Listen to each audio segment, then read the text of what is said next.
Hey everyone, welcome to my first attempt at principal read along during these uncertain times here. My choice is Tennessee Williams' Glass Menagerie. It was a favorite of mine. I first learned about it in college when I was at Boston College with my professor John Mahoney, and later I got to witness a wonderful a wonderful college production of it with some classmates of mine, the fabulous Victoria Tierney and Mark Murphy, Will McGarrahan. They were awesome in the Glass Menagerie, so it's been a real favorite of mine. I loved it when I used to teach it in sophomore English during the late '80s and '90s. I'm going to share it with you here. You can read along with me if you'd like. I've sent you a PDF of the text here. We're going to do a Reader's Theater style, and Reader's Theater is just read what's on it, and it's really about angles. So if I play Tom the narrator, I might do face forward. If I'm doing the mother, I might face to my right. If I'm doing the daughter, I might face to my left, just to kind of delineate the characters here. So here we go. The Glass Menagerie by Tennessee Williams. Scene 1. The Wingfield apartment is in the rear of the building, one of those vast hive-like conglomerations of cellular living units that flower as warty growths in overcrowded urban centers of lower middle-class population and are symptomatic of the impulse of this largest and fundamentally enslaved section of American society to avoid fluidity and differentiation and to exist and function as one interfused mass of automatism. The apartment faces an alley and is entered by a fire escape, a structure whose name is a touch of accidental poetic truth. For all of these huge buildings are always burning with the slow and implacable fires of human desperation.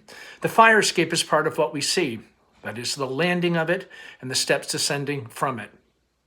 The scene is memory and therefore non-realistic. Memory takes a lot of poetic license. It omits some details. Others are exaggerated according to the emotional value of the articles it touches. For memory is seated predominantly in the heart. The interior is therefore rather dim and poetic. At the rise of the curtain, the audience is faced with this dark, grim rear wall of the Wingfield tenement. This building is flanked on both sides by dark, narrow alleys which run into the murky canyons of tangled clotheslines, garbage cans, and the sinister latticework of neighboring fire escapes.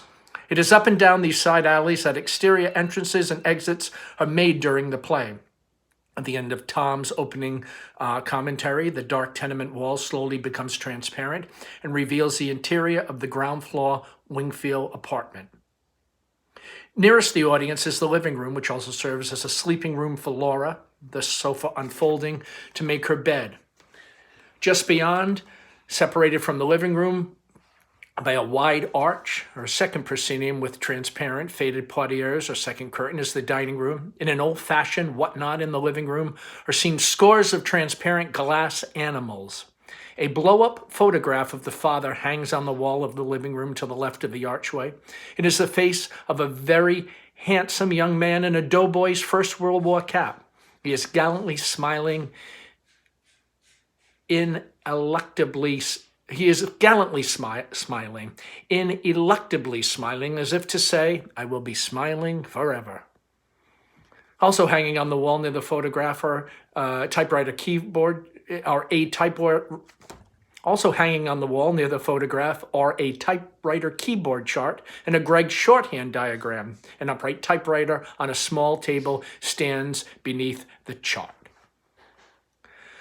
The audience hears and sees the opening scene in the dining room through both the transparent fourth wall of the building and the transparent gauze portieres of the dining room arch. It is during this revealing scene that the fourth wall slowly ascends out of sight.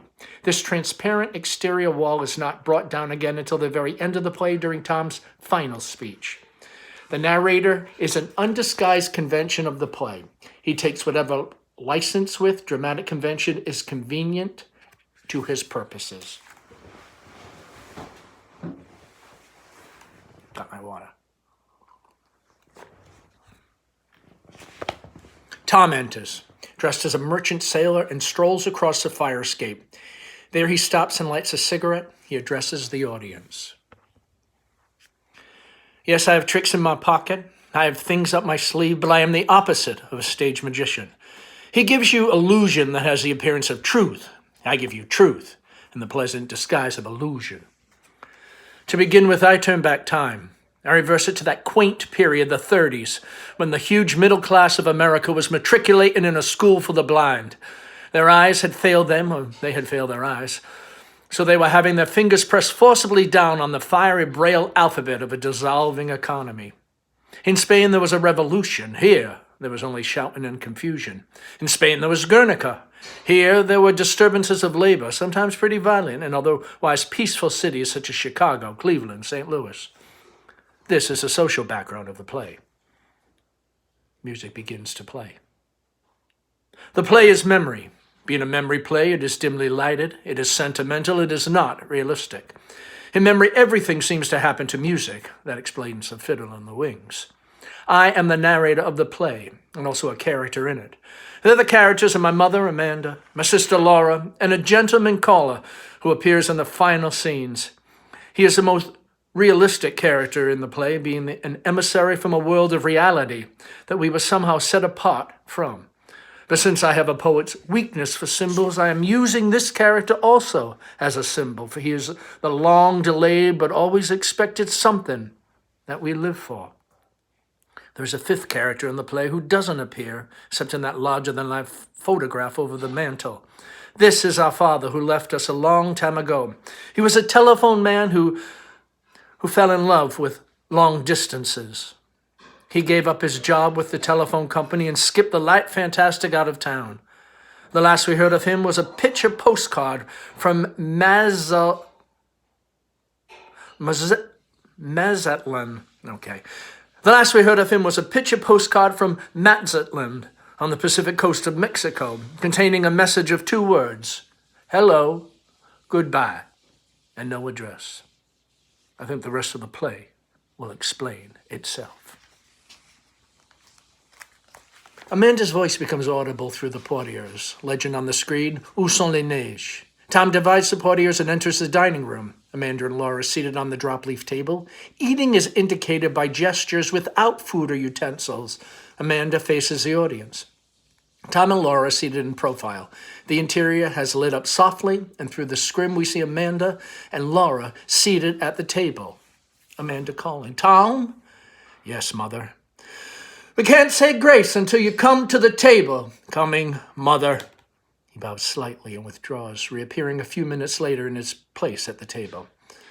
Amanda to her son. Honey, don't push with your fingers. If you have to push with something, the thing to push with is a crust of bread and chew. Chew! Animals have secretions in their stomachs which enable them to digest food without mastication. But human beings are supposed to chew their food before they swallow it down.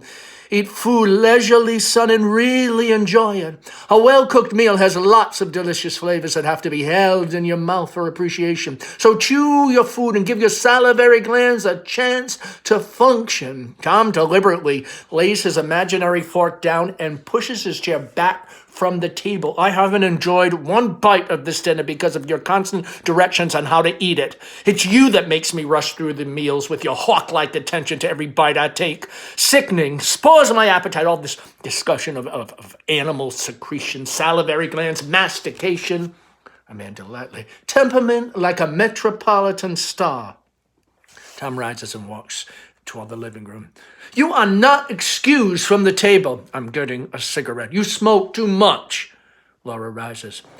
I'll bring in the blancmange. Tom remains standing with his cigarette by the portieres. Amanda rises. No, sister, no, sister. You be the lady this time, and I'll be the servant. I'm already up. Resume your seat, little sister. I want you to stay fresh and pretty for gentlemen callers. Laura sitting down. I'm not expecting any gentlemen callers. Amanda crossing out of the kitchenette airily. Well, sometimes they come up when they're least expected. Why, I remember one Sunday afternoon in Blue Mountain. Amanda enters the kitchenette. Tom, I know what's coming. Laura, yes, but let her tell it. Again?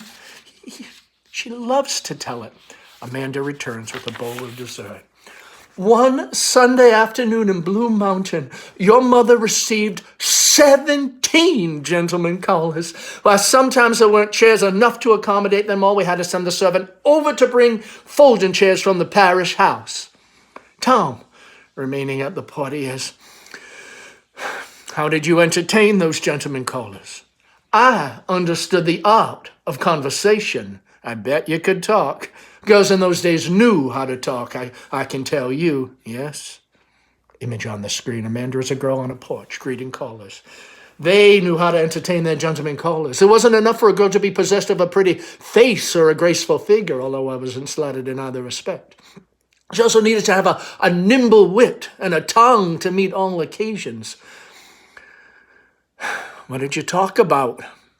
Things of importance going on in the world. Never anything close or common or vulgar. Amanda addresses Tom as though she was seated in the vacant chair at the table, though he remains by the portieres. Tom plays the scene as though reading from a script. My gentlemen callers were all gentlemen, all. My callers were some of the most prominent young planters of the Mississippi Delta. Planters and sons of planters. Tom motions for music and a spotlight on Amanda. Her eyes lift, her face glows, her voice becomes rich and elegiac. Screen legend, Où sont les neiges de longtemps? There was young Champ Laughlin, who later became vice president of the Delta Planters Bank. Hallie Stevenson, who was drowned in Moon Lake and left his widow $150,000 in government bonds. These were the Couture brothers, Wesley and Bates. Bates was one of my bright particular beaux. He got in a quarrel with that wild Wainwright boy. They shot it out on the floor of Moon Lake Casino. Bates was shot through the stomach. Died in the ambulance on the way to Memphis. His widow was also well provided for, came into 8 or 10,000 acres, that's all. She married on the rebound, never loved her. Carried my picture on him the night he died. And there was that boy that every girl in the Delta had set her cap for, that beautiful, brilliant, young Fitzhugh boy from Greene County. What did he leave his widow? He never married. Gracious, you talk as though all of my old admirers had turned up their toes to the daisies. Isn't this the first you've mentioned? Isn't this the first you've mentioned that still survives? That Fitzhugh boy went north and made a fortune, came to be known as the Wolf of Wall Street. He had that Midas touch. Whatever he touched turned to gold, and I could have been Mrs. Duncan J. Fitzhugh, mind you, but I picked your father. Laura, rising. Mother, let me clear the table. No, dear, no. You go in front and study your typewriter chart. Or practice your shorthand a little. Stay fresh and pretty. It's almost time for our gentlemen callers to start arriving. Amanda flounces girlishly towards the kitchenette. How many do you suppose we're going to entertain this afternoon? Tom throws down the paper and jumps up with a groan. Laura, alone in the dining room. I don't believe we're going to receive any, Mother. Amanda, reappearing airily. What? What? No one? Not one? Not one? You must be joking. Laura nervously echoes her laugh. She slips in a fugitive manner through the half-open portieres and draws them gently behind her. A shaft of very clear light is thrown on her face against the faded tapestry of the curtain. Faintly, the music of the glass menagerie is heard as she continues. Lightly. Not one gentleman caller. Well, it can't be true. There must be a flood. There must have been a tornado. It isn't a flood. It isn't a tornado, Mother. I'm just not popular like you were in Blue Mountain. Tom utters another groan. Oh. Laura glances at him with a faint, apologetic smile. Her voice catches a little. Mother, I'm afraid I'm going to be an old maid. The scene dims out with the glass menagerie music. Scene 2. On the dark stage, the screen is lighted with the image of blue roses. Gradually, Laura's figure becomes apparent, and the screen goes out. The music subsides. Laura is seated in the delicate ivory chair at the small clawfoot table. She wears a dress of soft violet material for a kimono. Her hair is tied back from her forehead with a ribbon. She's washing and polishing her collection of glass. Amanda appears on the fire escape steps. With the sound of her ascent, Laura catches her breath, thrusts the bowl of ornaments away, and seats herself stiffly before the diagram of the typewriter keyboard as though it held her spellbound. Something has happened to Amanda. It is written in her face as she climbs the landing. She has one of those cheap or imitation velvety-looking cloth coats with imitation fur collar. Her hat is 5 or 6 years old, one of those dreadful cloche hats that were worn in the late 20s, and she is clutching an enormous black patent leather pocketbook with nickel clasps and initials. This is her full dress outfit, the one she usually wears to the DAR. Before entering, Amanda looks through the door. She purses her lips, opens her eyes very wide, rolls them upward, and shakes her head. Then she slowly lets herself in the door. Seeing her mother's expression, Laura touches her lips with a nervous gesture.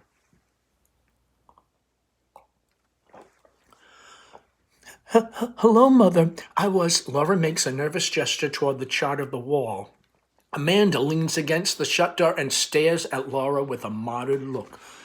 Deception? Deception? Amanda slowly removes her hat and gloves, continuing the sweat-suffering stare. Amanda lets the hat and gloves fall on the floor, a bit of acting.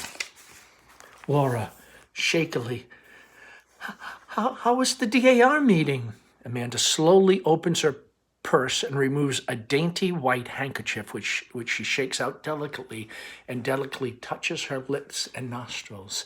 Didn't you go to the DAR meeting, Mother? Amanda faintly, almost inaudibly, no. Then more forcibly, I didn't have the strength to go to the DAR. In fact, I didn't have the courage. I wanted to find a hole in the ground and hide myself in it forever. Amanda slowly crosses to the wall and removes the diagram of the typewriter keyboard. She holds it in front of her for a second, staring at it sweetly and sorrowfully, then bites her lips and tears it in 2 pieces. Laura faintly, why did you do that, Mother? Amanda repeats the same procedure with the chart of the Greek alphabet. Why? How old are you, Laura? Mother, you know my age. I thought you were an adult. Seems like I was mistaken. Amanda crosses slowly to the sofa and sinks down and stares at Laura. Please don't stare at me, Mother. Amanda closes her eyes and lowers her head. There is a 10-second pause. What are we going to do? What is going to become of us? What is the future? There's another pause. Has something happened, Mother? Amanda draws a long breath, takes out the handkerchief again, goes through the dabbing process. Mother, has something happened? I'll be all right in a minute. I am just bewildered by life. Mother, I wish you would tell me what happened. As you know, I was supposed to be inducted into my office at the DAR this afternoon. Screen image, a swarm of typewriters. But I stepped off at Rubicam's Business College to speak to your teachers about you having a cold and asking them what progress they thought you were making down there. I went to the tapping instructor and I introduced myself as your mother. She didn't know who you were. Wingfield, she said, we don't have any such student enrolled at your school. I assured her she did, that you've been going to classes since early January. Well, I wonder, she said, if you could be talking about that terribly shy little girl who dropped out of school after only a few days of attendance. No, I said. Laura, my daughter, has been going to school every day for the past 6 weeks. Well, excuse me, she said. She took down the attendance book, and there was your name, unmistakably printed in all the dates you were absent until they decided that you had dropped out of school. Sorry, it's the dog. Come on, Coco. Coco, are you coming in or not? Coming in or not? There we go. Sorry. I still said, no, there must have been a mistake. There must have been some mix-up in the records. She says, no, I remember perfectly now. Her hand shook so that she couldn't hit the rat keys. Come on, Coco. She said, no, I remember her perfectly now. Her hand shook so that she couldn't hit the rat keys. The first time we gave her speed test, she broke down completely, was sick at the stomach and almost had to be carried into the washroom. After that morning, she never showed up anymore. We phoned the house, but we never got any answer. While I was working at a famous bar, I suppose, demonstrating those, she indicates a brazier with her hand. Oh, I felt so weak, I could barely keep on my feet. I had to sit down with her, get me a glass of water. $50 tuition, all our plans, my hopes and ambitions for you just going up the spout like that. Laura draws a long breath and awkwardly gets to her feet. She crosses to the Victrola and winds it up. What are you doing? Oh. Laura releases the handle and returns to her seat. Laura, where have you been going when you've gone out pretending that you were going to business college? I just been going out walking. That's not true. It is. I just went walking. Walking in winter? Deliberately caught pneumonia in that lat coat? Where did you walk to, Laura? Well, all sorts of places, mostly in the park. Even after you started catching that cold, well, it was the lesser of two evils, Mother. The screen image winter scene in the park. I couldn't go back there. I threw up on the floor. Now, from 7:30 till after 5 every day, you mean to tell me you walked around in the park because you wanted to make me think you were going to Rubicam's business college? Well, it wasn't as bad as it sounds. I went inside places to get warmed up. Inside? Where? Well, I went in the art museum and the birdhouses at the zoo. I visited the penguins every day. Sometimes I did without lunch and went to the movies. Lately, I've been spending most of my afternoons in the jewel box at that big house where they raise the tropical flowers. You did all of this to deceive me just for deception? Why? Laura looks down.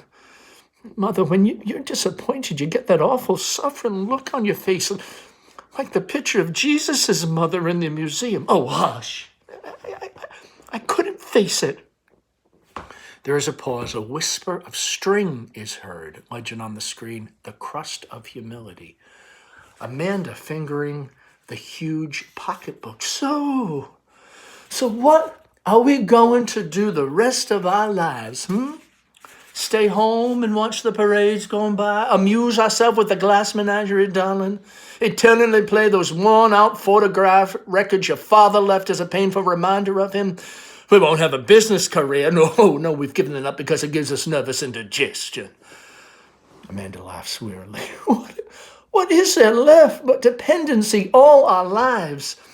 I know so well what becomes of unmarried women who aren't prepared to occupy a position. I've seen such pitiful cases in the South, barely tolerated spinsters living up the grudge and patronage of sisters' husbands or brothers' wives, stuck in some little mousetrap of a room, encouraged by one in-law to visit another, little bird-like women without any nest, eating the crust of humility all their life. Is that the future we've mapped out for ourselves? Oh, I swear it's the only alternative I can think of. Amanda pauses. It isn't a very pleasant alternative, is it? Amanda pauses again. Of course. Some girls do marry. Laura twists her hands nervously. Haven't you ever liked some boy? Oh, yes, I liked one once. Laura rises. I came across his picture a while ago with some interest. He gave you his picture. No, it's in the yearbook. Amanda, disappointed. A high school boy. Screen image, Jim is a high school hero bearing a silver cup. Yes, his name was Jim. Laura lifts the heavy annual from the clawfoot table. Here he is in the Pirates of Penzance. Amanda absently, the what? The operetta the senior class had put on. He had a wonderful voice, and we sat across each other. We sat across the aisle from each other Monday, Wednesdays, and Fridays in the auditorium. Here he is with the silver cup for debating. See his grin? Amanda absently, he must have had a jolly disposition. Oh, he used to call me Blue Roses. Screen image, Blue Roses. Why did he call you such a name as that? Well, when I had that attack of pleurosis, he asked me what was the matter when I came back. I said pleurosis. He always thought that I said blue roses. That's what he always called me after that. Whenever he saw me, he'd holler, hello, Blue Roses.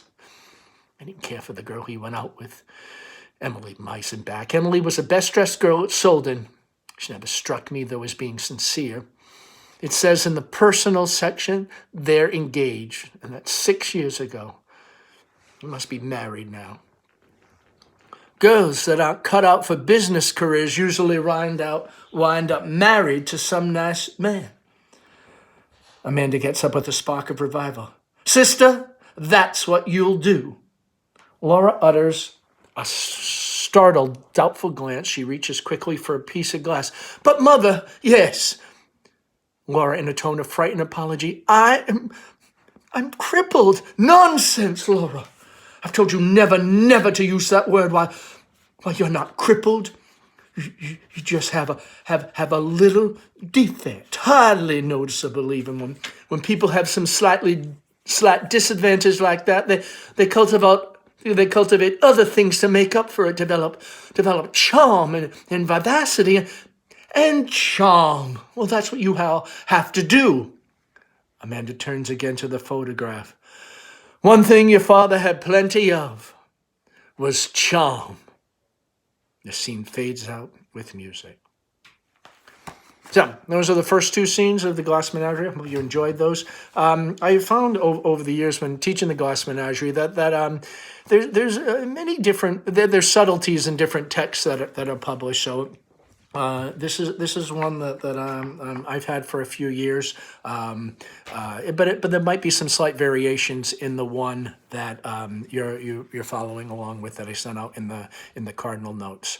So so we also took some liberties with language, certain references, racial references, absolutely not acceptable in 2020, but were reflective of 1940s when this was written and that period here. But I made some alternate choices with that in it. Anyway, Tennessee Williams Glass Menagerie. Hope you enjoyed it. We'll begin with scene 3 tomorrow at 1. Stay safe, stay well, stay home.